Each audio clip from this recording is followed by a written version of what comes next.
दुनिया में अर्थशास्त्र का एक सिद्धांत है कि जो देश अपने खर्चे जितने घटा सकता है वो देश अपनी आमदनी उतनी ही बढ़ा सकता है। जो परिवार अपने खर्चे जितने घटा सकता है वो परिवार उतनी आमदनी बढ़ा सकता है। तो आप सभी किसान परिवारों से निवेदन है, विनती है, आग्रह है, अनुरोध है कि आप अपनी जिंदगी के फालतू खर्चे घटाओ।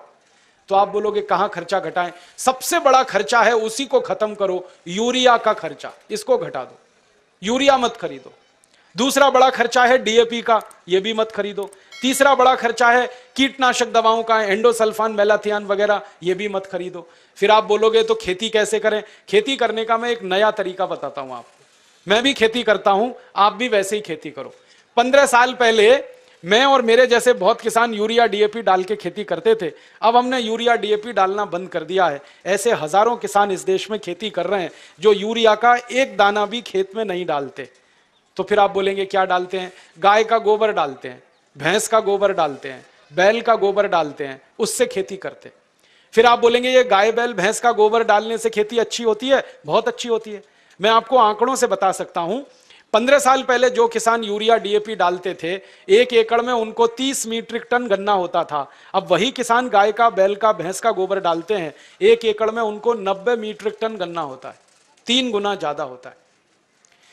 15 साल पहले जो किसान गेहूं पैदा करने के लिए 1 एकड़ खेत में यूरिया डीएपी डालकर 12 क्विंटल गेहूं करते थे, अब वही किसान 20 क्विंटल 22 क्विंटल तक गेहूं करते हैं गोबर और गोमूत्र डाल के। 15 साल पहले जिन किसानों की 1 एकड़ में 2.5 क्विंटल कपास आती थी, अब गोबर गोमूत्र डालकर उनकी 7 क्विंटल कपास आती है। माने उत्पादन अच्छा होता है, कम नहीं होता, ज्यादा होता है। तो आप बोलेंगे ये गोबर गोमूत्र डाल के खेती कैसे की जाती है? इसका एक सरल सूत्र बताना चाहता हूं। जो भी किसान भाई हैं वो इसको लिख लें अपने कागज पर, अपनी कॉपी पर, नहीं तो ध्यान से सुन लें, क्योंकि ये सूत्र बताने पता नहीं कब कौन दोबारा आपके पास आएगा। ये सूत्र वो है जो खेती में उत्पादन तो ज्यादा देगा और खर्चा आपका पूरा घटा देगा। यूरिया का एक दाना डालना नहीं पड़ेगा और बहुत अच्छी फसल आपकी पैदा होगी। क्या करना है? गोबर डालना है, गाय का हो या बैल का हो या भैंस का हो। कितना गोबर डालना है और कैसे डालना है? अभी कई बार हम गोबर डालते हैं तो क्या करते हैं, गोबर को इकट्ठा करते हैं, एक खड्डे में भरते जाते हैं, वो सूखता रहता है, फिर जब सूख जाता है तो उठाकर खेत में डाल देते हैं। ये सूखा हुआ गोबर मत डालो, इससे कोई फायदा नहीं है। गोबर अगर खेत में डालना है तो गीला डालो, वो सबसे ज्यादा फायदा करता है। ऐसे में एक बात समझाऊं आपको, मैं आपको एक सूखी रोटी दूं खाने के लिए, आप जल्दी नहीं खा पाएंगे, और उसी रोटी को दूध में डाल के दे दूं, फटाफट खा लेंगे। एक सूखी रोटी दे दूं, नहीं खा पाएंगे। दाल में डाल के दे दूं, जल्दी खा लेंगे। गीली चीज जल्दी हजम होती है, मिट्टी को भी और शरीर को भी। तो खेत की मिट्टी में गोबर डालो तो गीला करके डालो। आप बोलेंगे कैसे करना है? 1 एकड़ खेत अगर हमारे पास है मान लो, तो 1 एकड़ खेत के लिए 15 किलो गोबर चाहिए, गाय का या बैल का या भैंस का। अब 15 किलो गोबर चाहिए और 15 लीटर मूत्र चाहिए, गाय का या तो बैल का या तो भैंस का। अब आप कहोगे गोबर इकट्ठा करना तो आसान है, मूत्र कैसे इकट्ठा करें? मूत्र इकट्ठा करना भी आसान। गाय बैल भैंस जब मूत्र देते हैं ना तो उसका समय एकदम पक्का है। गाय के बछड़े और बछड़ी को दूध पीने के लिए छोड़ो, तुरंत पेशाब करती है, डब्बा लगा के भर लो।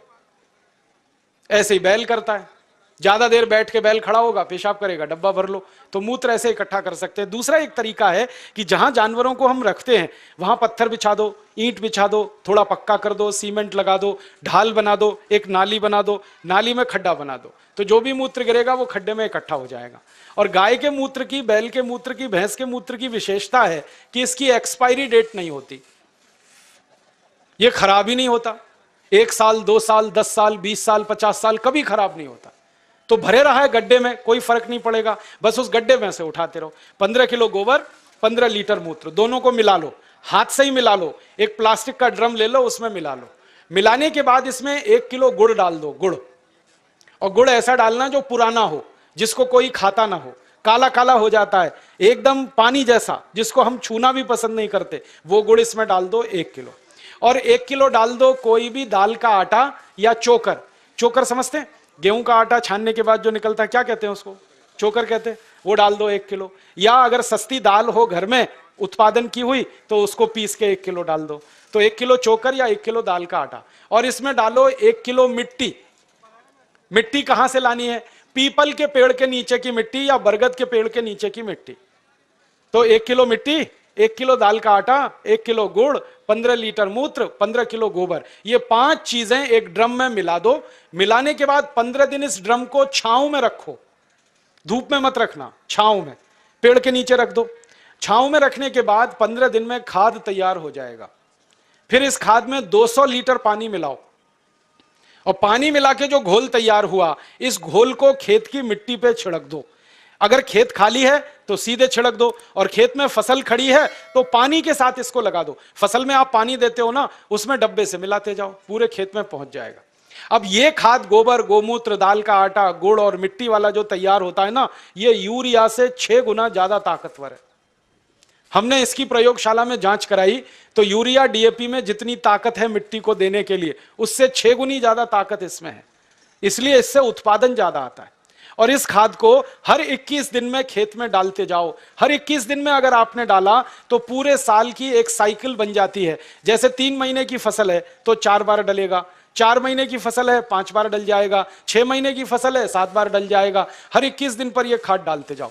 परिणाम क्या होगा, मिट्टी बहुत अच्छी हो जाएगी आपकी। और यह खाद डालने से मिट्टी में केंचुए बहुत हो जाते हैं।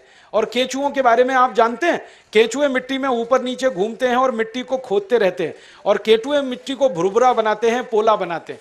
फिर बारिश का पानी जब गिरता है मिट्टी पे तो एक एक बूंद पानी नीचे चला जाता है। अगर केंचुए ज्यादा हो तो पानी पूरा नीचे चला जाता है, माने बहकर बेकार नहीं जाता है। और केंचुए ज्यादा है ना, तो केंचुए क्या करते हैं, मिट्टी खाते हैं, और जो कुछ भी वो निकालते हैं मल के रूप में, वो दुनिया की सबसे अच्छी खाद है। तो आपके खेत की मिट्टी में केंचुओं की संख्या बढ़ाओ, और वो गोबर की खाद से बढ़ती है, क्योंकि केंचुए को गोबर पसंद है।